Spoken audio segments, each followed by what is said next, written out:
Welcome to another Ward's Editorial Roundtable. We're talking about interiors now. This is the Ward's 10 Best Interiors competition, and we've got a lot of vehicles coming into the office over the course of 2 months, basically February and March. Just to kind of recap some of the ground rules of the competition, we're looking at fit and finish, and we're looking at design and aesthetics. We're looking at comfort and ergonomics. We're looking at value.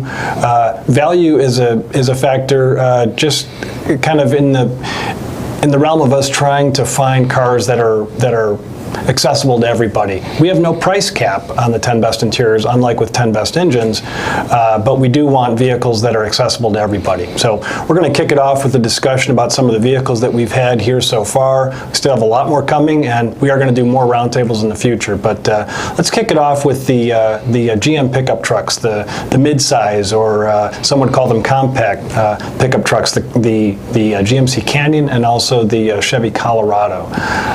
Drew, what were your thoughts about those vehicles? Well, I was struck by how different really the two trucks are from the interior perspective. And the Colorado was, I wasn't super crazy about the Colorado. It looked a little, obviously they were building to a price, and there were a few elements that I found a little chintzy. But the GMC really was nice. I mean, obviously had a ton of features, electronic features. That was really impressive. The overall, it was, of course, quite a bit more money, but I'm much more impressed with the GMC than I was with the Colorado. And the colors for the Colorado, it was gray and black, most of the interior, and the GMC Canyon was tan and brown mostly.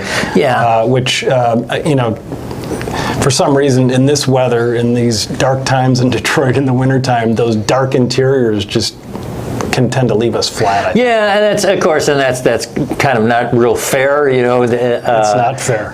So I don't think we want to be skewed too much in that way. But I just found the GMC, of course, that's part of the brand image, is a much more sort of sophisticated.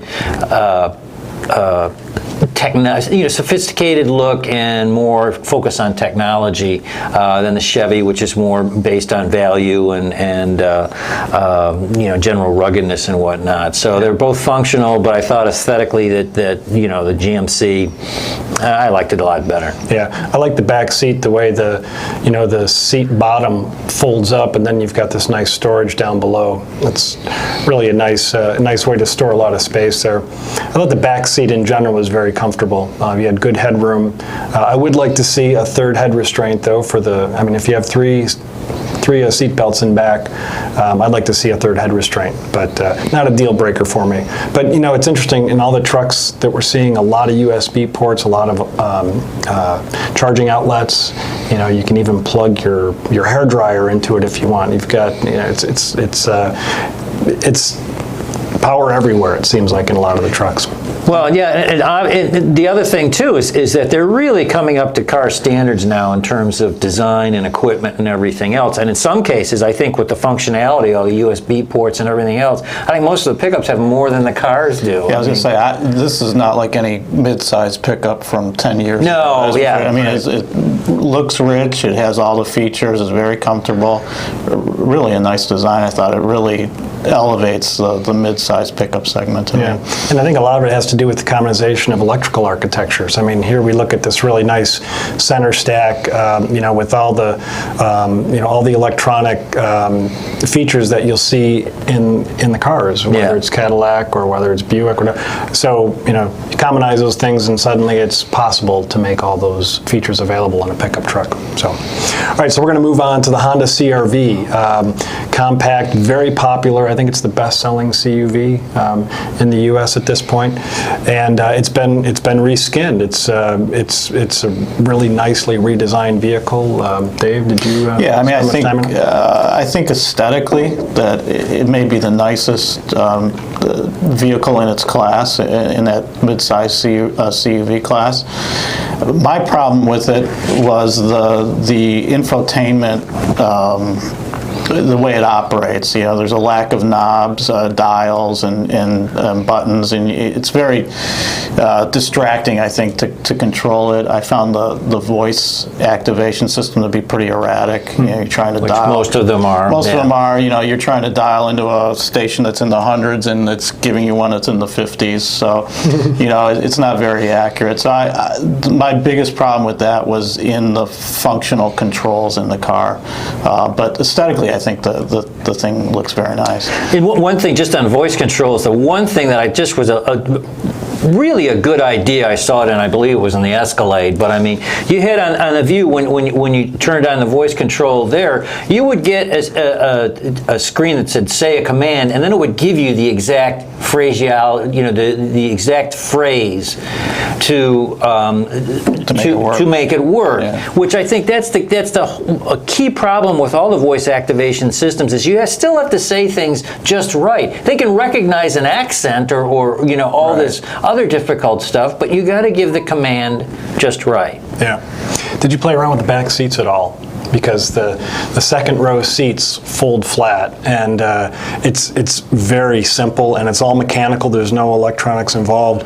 There's a loop down at the base of the second seat. You pull the loop, and the seat bottom goes up like this, and then there's another release at the top of the seat back.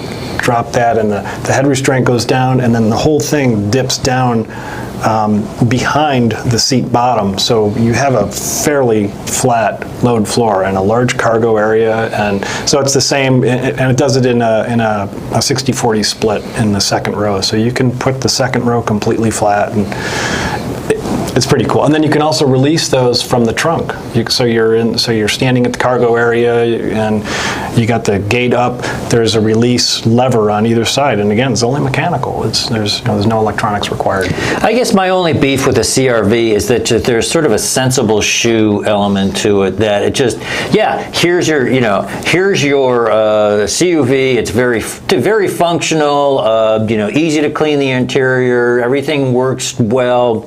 Drives pretty well. Everything. It was just a little bit too much of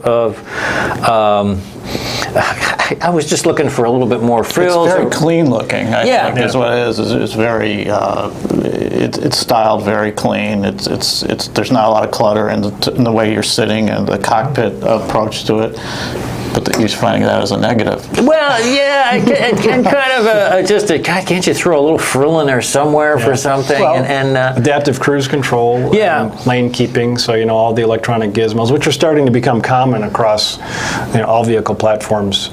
So I mean, there's a lot of nice electronic features, I think. Yeah, it's a strong vehicle. There's a reason it's a really good seller. And bread and butter comes to mind. Yeah. Right. Okay, so let's move on to the Subaru Legacy. Again, fairly functional. What I was really struck by with the Legacy was the pricing on that. The model that we had with fabric seats and a lot of really nice electronic features and a 4-cylinder engine came in at like $26,000. To me, that's like, wow. That was with all-wheel drive. Yeah. And nicely appointed and playing in that middle space between high volume mainstream and luxury. The Subaru's kind of leaning almost toward that near luxury type positioning in the market, and I just think, wow, this is a really, really nicely packaged vehicle. Yeah, I agree. I think every other car we've gotten into in this segment, you go, well, this is nicer than the Subaru, and then you look at the price and it's $8,000 or $9,000 or $10,000 more, and you think, okay, well, there it is. But for that price point, like you're saying, that's including all-wheel drive and a lot of technology. So it's not that they're skimping in other areas. It's a very competent interior, I think. Yeah, Drew. Well, I think this is where why Subaru is such a strong brand. I think they've got kind of it nailed down exactly what shoppers want in that price category, and they give it to you, and then they're able to keep the price low because they don't give you anything extra. And so yeah, it's a strong vehicle. I'm not crazy about just the overall design languages of Subaru, but you can't argue with the basic elements of it's a strong value. They've stepped it up. Yeah. There was a time when a Subaru was really not something you wanted to look at. It wasn't about beautiful design, and the interior was always very utilitarian. It wasn't a real flashy interior. And I can't say that the Legacy is particularly flashy now, but I just feel the sense of they're stepping up their game, both exterior and interior styling. And I think the infotainment system in this one worked pretty well. They had a nice combination of dials and things like that that made it easy to control. Yep. They took some chances with that.